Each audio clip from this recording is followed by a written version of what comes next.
नमस्ते दोस्तों, एस्ट्रोभूषण चैनल में आपका स्वागत है। हम बात कर रहे हैं वक्री शनि की। शनि जो है वो 30 जून को वक्री हुए हैं और 15 नवंबर तक 4.5 महीने वो वक्री हो रहे हैं। वक्री ग्रह क्या होता है उसका एक वीडियो मैंने बनाया है कि अंतरिक्ष में क्या होता है, ग्रहों की अंतरिक्ष में क्या पोजीशन होती है और उसका हमारे जीवन पे क्या परिणाम होता है, उसका एक डिटेल वीडियो में बनाया है। उससे आप देख लीजिए ताकि आप अच्छी तरह से समझ पाओगे कि वक्री ग्रह को बलिष्ठ क्यों माना गया है। यहाँ पे मैं शॉर्टकट में आपको समझा देता हूँ। ये सूर्य है, सूर्य के बाजू में यहाँ पे पृथ्वी घूम रही है और अलग अलग कक्षाओं में अलग अलग ग्रह घूम रहे हैं। लेकिन जब कोई भी ग्रह वक्री होता है तो वो इन कक्षा, ये जो रेगुलर पाथ है उसकी, वो फॉलो नहीं करता है। उसे एक दूर की यात्रा तय करनी पड़ती है, जैसे कि इस तरह से कुछ। इसे कहते हैं वक्री ग्रह। उसे दूर की यात्रा तय करनी पड़ती है, तब उसे वक्री कहा जाता है। आज हम बात करेंगे कर्क लग्न और राशि के लिए ये वक्री शनि के उनके जीवन पे क्या परिणाम होंगे। सबसे पहले यहाँ पे मैंने ये कुंडली बनाई है, ये कर्क लग्न की है और शनि जो है वो अष्टम भाव में वक्री हो रहे हैं। कर्क लग्न वालों की अष्टम भाव में शनि वक्री हो रहे हैं। गुरु ये अगले 4.5 महीने में भी एकादश भाव में इच्छा पूर्ति के स्थान में रहेंगे। राहु भाग्य भाव में है और केतु पराक्रम स्थान में बैठे हुए रहेंगे। अब क्या होने वाला है, अष्टम स्थान जो है ये गुप्त रोग, गुप्त धन, गुप्त विद्या, इन सब का है। अभी गुप्त विद्या यानी ऑकल्ट साइंस, एस्ट्रोलॉजी हो गया, न्यूमरोलॉजी हुआ, टैरो कार्ड रीडिंग हो गया, मंत्र तंत्र वाली सभी जो भी चीजें हैं उसमें आपको ये शनि अच्छा ज्ञान दे सकते हैं। अब वो कैसे देंगे, पहले से आपका इंटरेस्ट रहेगा और अब आप इन डेप्थ जाओगे। जब भी ग्रह वक्री होता है वो अपने रिजल्ट ज्यादा खुल के देता है, स्पीड में देता है।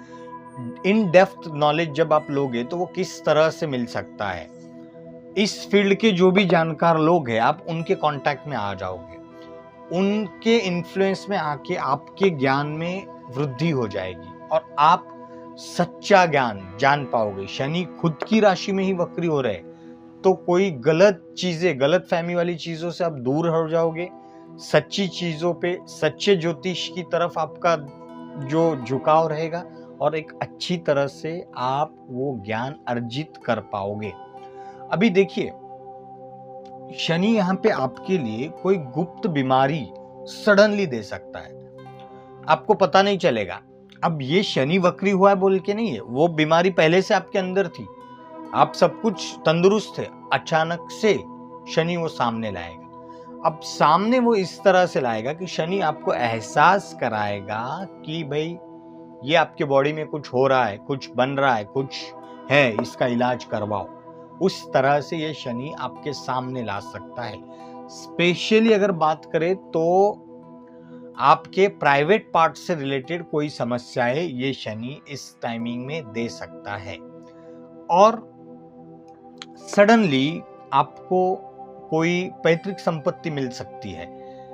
ऐसी संपत्ति, गुप्त धन, अब गुप्त यानी पैतृक संपत्ति भी आती है और गुप्त यानी ऐसा जो आपको नहीं पता है, किसी ने आपके नाम पे कुछ तो करके रखा है, वो सडनली आपके नाम पे आ सकता है। आपको सडनली पता चल सकती है कि ये प्रॉपर्टी अपनी है। तो ये सब चीजें अगले 4.5 महीने में कर्क लग्न और राशि वालों के साथ हो सकती है। अब शनि की एक दृष्टि है यहाँ पे, तीसरी दृष्टि जो है ये वक्र दृष्टि और नीच है। मेष में शनि नीच के होते हैं, यहाँ पे शनि की नीच दृष्टि है, वक्र दृष्टि है और ये स्थान बहुत इंपॉर्टेंट है क्योंकि ये आपके कुंडली का कर्म स्थान है। कर्म स्थान में शनि प्रॉब्लम कर सकते हैं क्योंकि शनि की ये दृष्टि अच्छी नहीं है। अभी यहाँ पे कर्म स्थान से रिलेटेड आपको कोई भी चीज है, जॉब आपकी छोड़नी नहीं है। आपको एक देखिए, केतु जो है वो पराक्रम स्थान में है और केतु इल्यूजन है।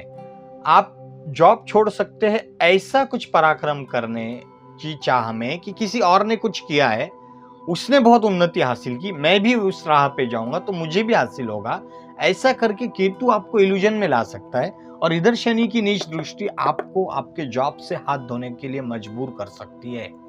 यहाँ पे आपको बहुत ज़्यादा संभलना है, बचना है, जॉब आपको छोड़ना नहीं है अगले 4.5 महीने।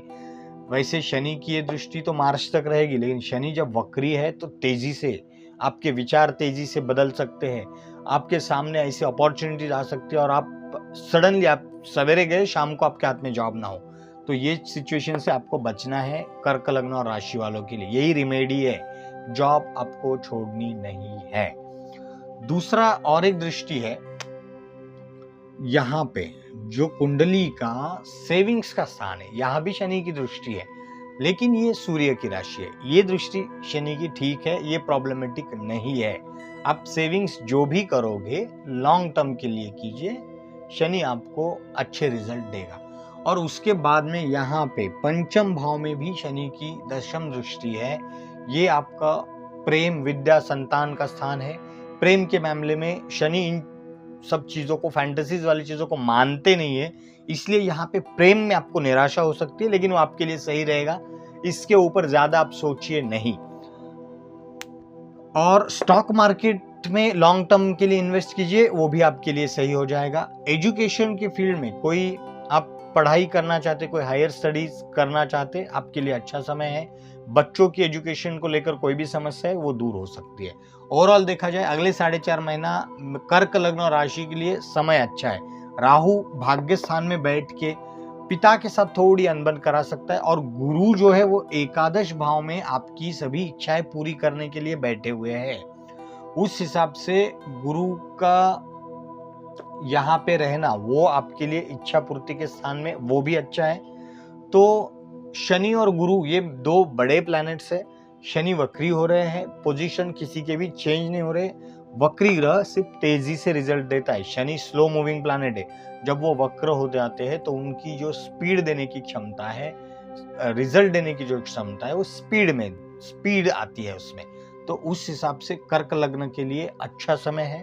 अगले 4.5 महीना आपको सिर्फ एक ही चीज है, कर्म क्षेत्र को लेकर थोड़ी से कोई भी डिसीजन मत लीजिए, जॉब छोड़ने की खास करके सोचिएगा नहीं। तो इतना ये बड़ा रिमेडी था।